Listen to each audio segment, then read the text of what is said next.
Good evening, grazers. Today is the 31st of August, and I wanted to talk about what my grazing plan was initially. I've talked about it before. This was my first year trying my best to do total grazing and implement more of those concepts or principles. And so what I have here is my map, and I'm gonna try to explain it as to what my initial thoughts was, what I tried to execute this year, and just go from there. So this is a map that I laminated, pieced together. It came out of probably Google Earth, and so I'll in the attempt to be transparent with everything, I'm going to try to adjust this and make it straighter here.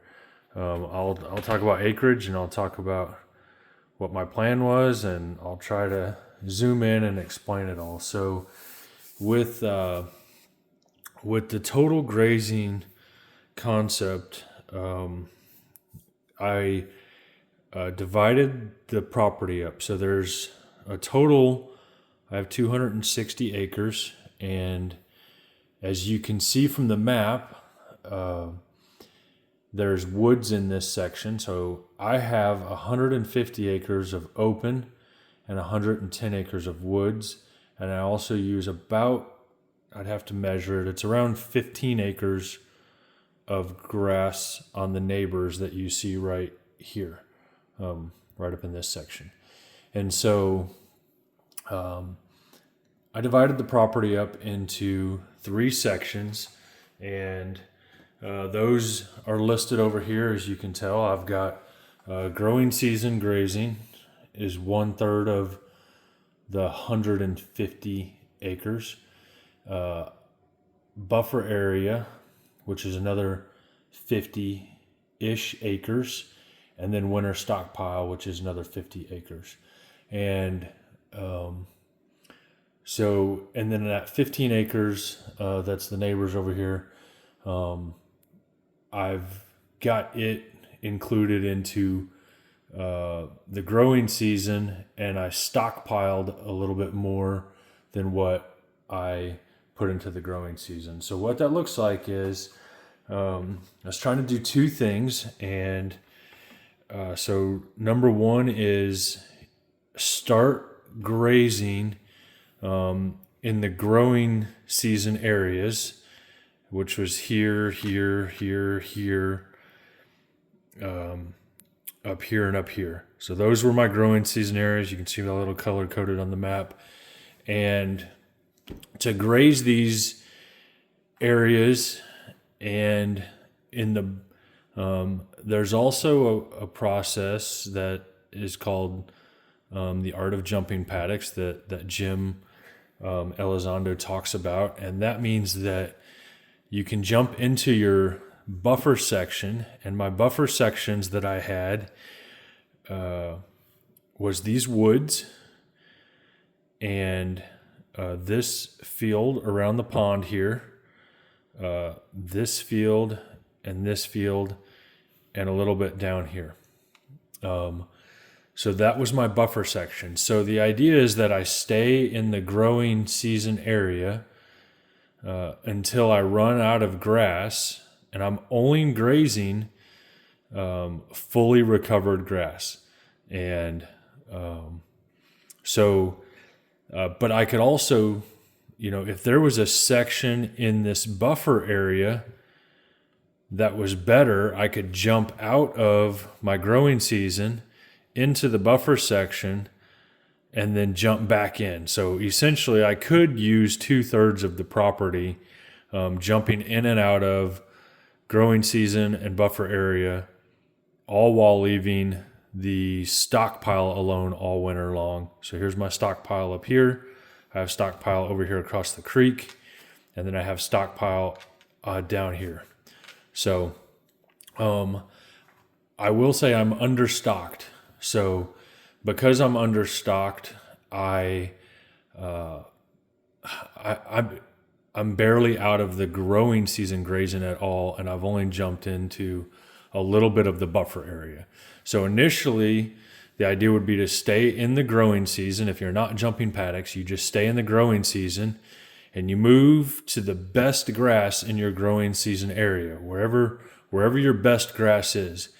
If at any point you get to where your growing season 1/3 of the property is not recovered, then you jump into your buffer area.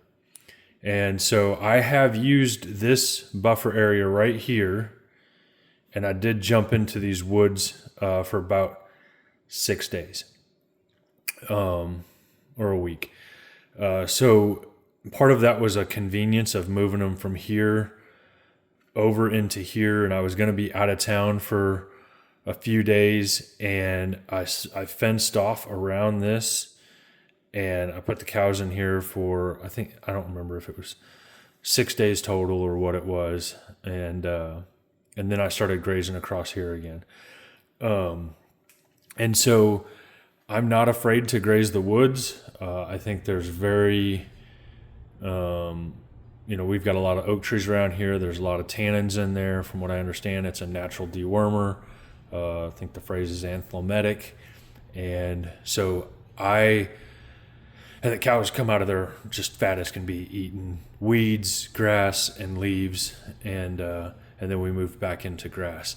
So, I just wanted to show what this is. So the idea is, again, you stay in the growing season.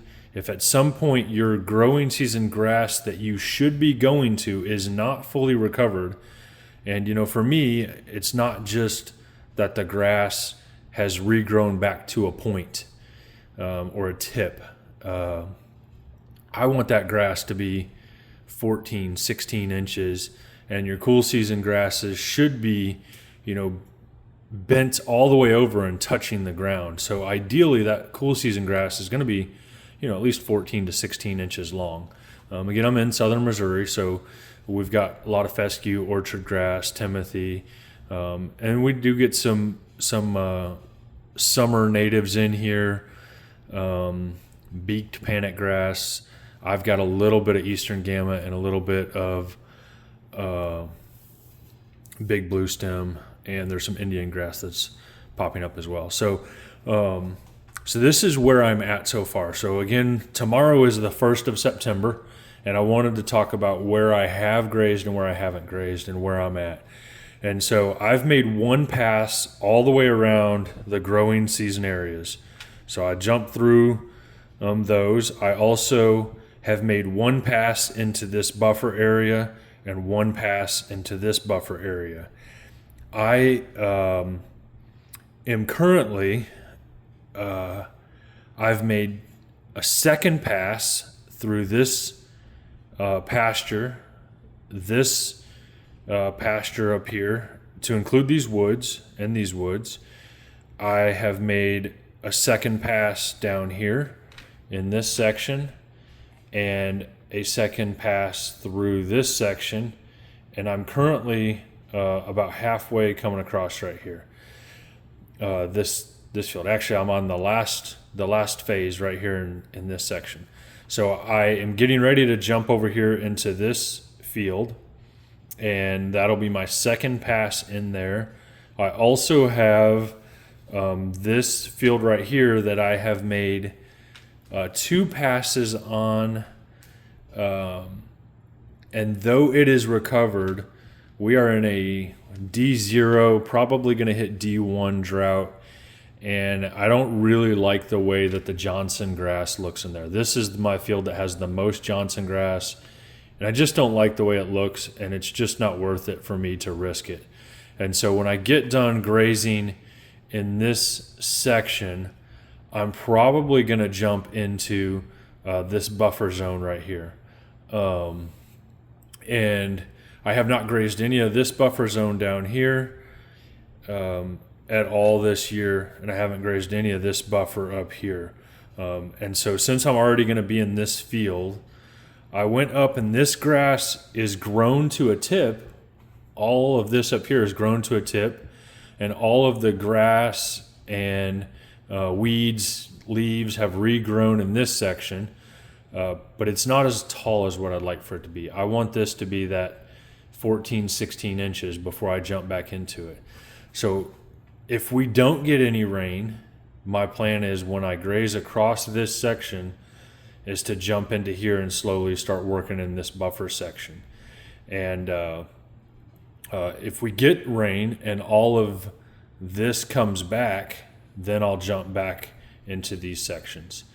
And so I'm not touching any of this stockpile. I did move into about a half acre of stockpile right here, and that's because I was grazing down here along the creek and the water came up pretty fast. We had a 4-inch rainfall and water started flooding into this field, and I threw up 2 fences across right here and moved the cows up there to that high ground. I kept them there for a day, and then I jumped, I think I jumped up into here and started grazing up there. So yeah, I'll finish off this buffer area, and then I'm jumping back into this growing season grazing. So there is, I think these maps are useful. This gives me just a real quick look guide. You know, this isn't complicated. I'm only going into grass that is fully recovered and then some. And, you know, I know which areas I'm stockpiling. I'm also going to show one other map here.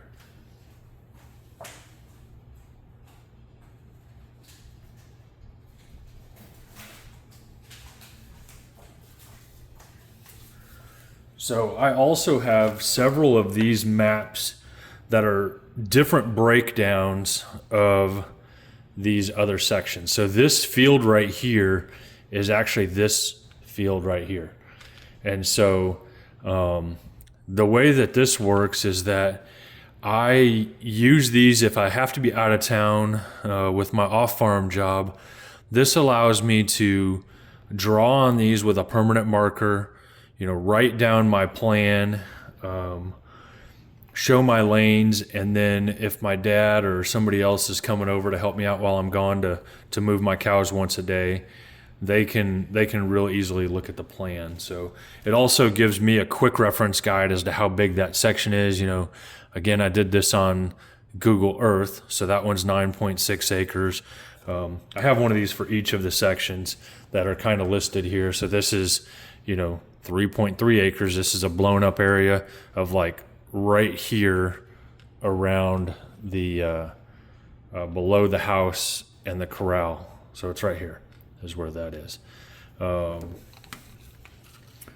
another one. This one's right here next to the house and just shows overall it's 12.87 acres. Obviously there's a lot of cedars in here, so I'll take off, you know, on this section I think there's 4 acres I take off for cedars, and so that's this section right down here,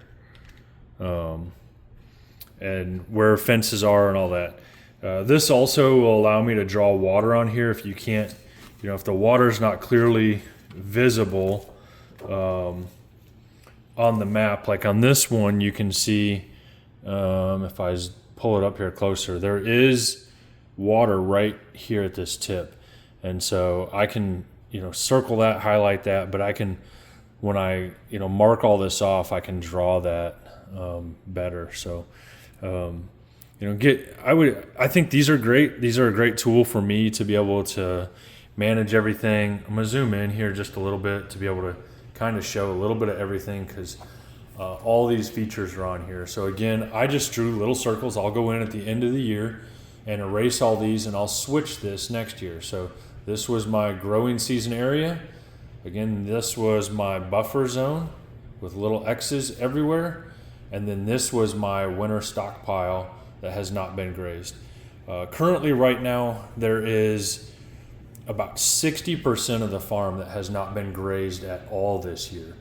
And so I'll I feel blessed. I'm understocked, and understocked means I'm probably lacking profits in this high time of the year, or these high costs right now, or high returns on cattle. But at the same time, I don't like feeding hay. In the past, I never knew when I was going to be traveling with my civilian job or off-farm job, and so it's this makes it easier for me to set fences. I can go ahead, if I'm going out of town, I can set up 7 days worth of moves, and then I don't have to worry about somebody coming over, starting a tractor, and letting it warm up and all that. So hopefully maybe this allows somebody else to kind of see what the concepts are and where we're at. So I think doing some driving around today, the fact that I have 60 acres or 60% that has not been grazed of my open ground, I think if we didn't get any rain, which boy, I sure hope not, but if we didn't get any rain, I've probably got 200 days worth of grass in front of me. Looking at the grass today, I kind of went around and did some assessments, even in the stockpile areas and all that. So, yeah, that's it. So a little bit different format, but maybe this allows others to kind of maybe get a little bit of a visualization as to what it is I'm doing, on how I'm implementing total grazing on my farm. So, yep. Hope you guys are having a great summer, and praying that you're getting the rain you need, and that if you're not getting the rain, that we get some soon. So, God bless. Hope you guys have a great day.